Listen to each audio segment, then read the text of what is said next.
Kisah tragis Kiai Barseso, ulama ahli ibadah yang mati disalib karena meminum homer atau minuman keras.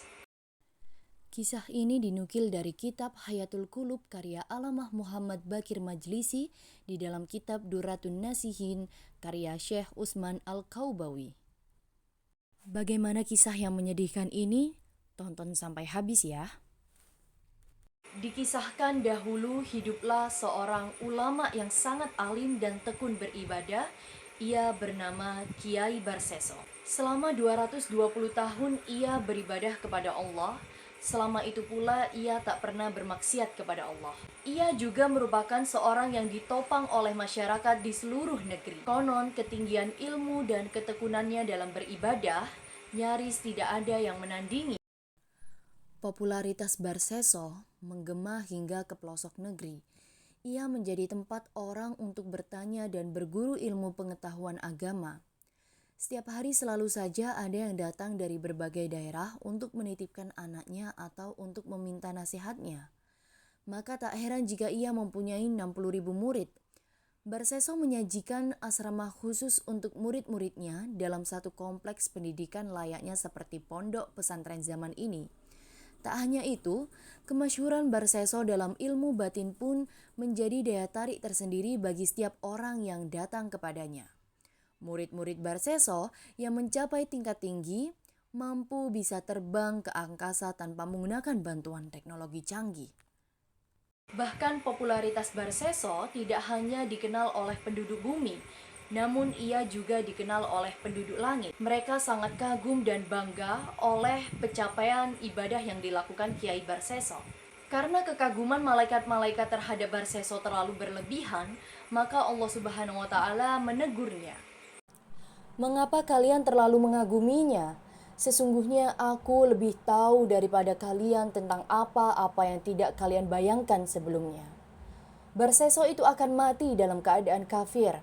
Dia akan menjadi penghuni neraka selamanya. Mendengar firman Allah seperti itu, iblis merasa tertantang. Barseso yang selama ini susah ditundukkan, kini menjadi target sasaran bangsa iblis. Iblis selalu datang ke kediaman Barseso dengan menyamar. Ia mendekat tempat ibadahnya dengan pakaian tenun yang sangat memikat perhatian. Gaya dan penampilannya persis seorang sufi ahli ibadah. "Siapa gerangan dirimu? Apa tujuanmu datang ke sini?" tanya Barseso kepada iblis itu.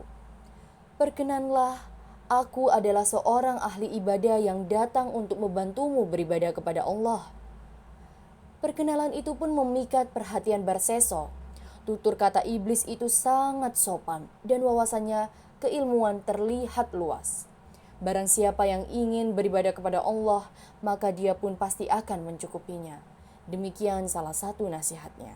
Iblis pun diberi tempat khusus di rumah Barseso layaknya tamu terhormat lainnya. Ia memperlihatkan cara ibadah yang tidak pernah dilakukan oleh orang manapun. Iblis itu beribadah sholat dan zikir selama 3 hari dan 3 malam tanpa makan dan tanpa minum. Bahkan Barseso melihat sendiri sang tamu terus-menerus beribadah selama 3 hari 3 malam tanpa tidur.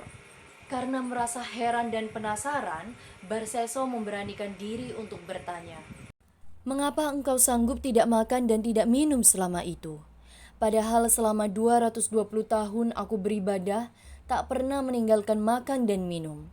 Kalaupun aku berpuasa, aku juga berbuka di waktu malam. Aku selalu makan dan minum layaknya manusia biasa. Aku merasa sangat berdosa pada Allah, sehingga aku tak bergairah untuk makan dan minum, apalagi tidur. Sekali datang rasa lapar dan kantuk itu, saat itu pula aku teringat dosaku," tutur iblis.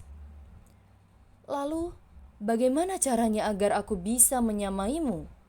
tanya Barseso. "Benar kau ingin menyamaiku?" "Benar, tunjukkanlah caranya kepadaku," desak Barseso. "Baiklah, sekarang cobalah bermaksiat kepada Allah, lalu bertobatlah kepadanya. Ingatlah, Allah Maha Pengampun, Maha Penerima Taubat. Kau akan menikmati kelezatan ibadahmu sebelumnya kamu pernah melakukan dosa," ungkap iblis. "Lalu, Cara apa yang harus kuambil? Tanya Barseso. Berzina, kata iblis.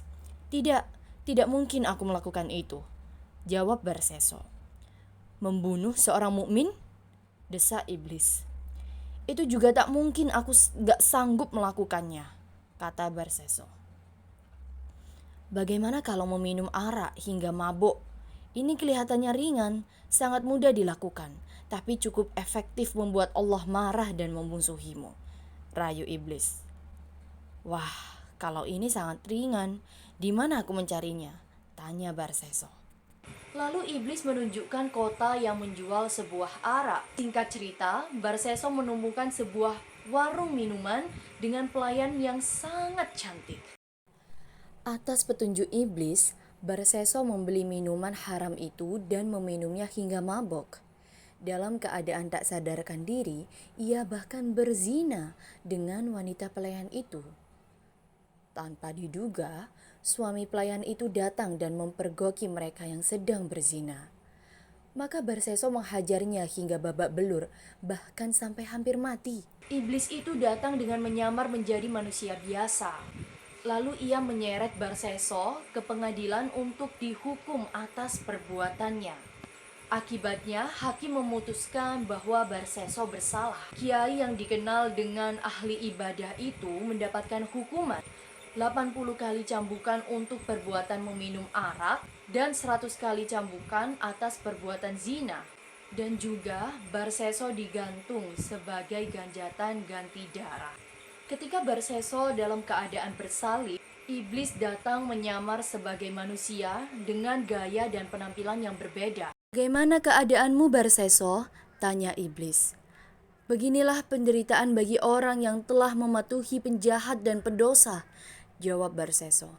Iblis itu tertawa sinis, mencibir dengan keangkuhannya sambil mengacung-acungkan tangan ke muka Barseso. Iblis itu berkata, aku mengalami penderitaan dan musibah hingga 220 tahun lamanya karena ulahmu. Sekarang apa maumu? Apa kau mau kulepaskan dari hukuman ini? Cepatlah turunkan aku dari tiang salib ini. Aku akan menuruti semua kehendakmu, pinta Barseso. Bersujudlah sekali kepadaku, desak iblis. Tak mungkin, aku masih tersalib, tak bisa aku melakukannya. Turunkan saja aku dulu, rengkek Barseso. Kau tak perlu turun dari salib itu. Lakukanlah saja sujud itu dengan isyarat saja, desak iblis lagi. Akhirnya, Barseso pun menuruti permintaan iblis. Dia bersujud kepada iblis dengan satu isyarat saja, dan ia pun meninggal dunia tanpa iman, sejurus dengan perbuatan kafir yang telah dilakukannya. Naudzubillah.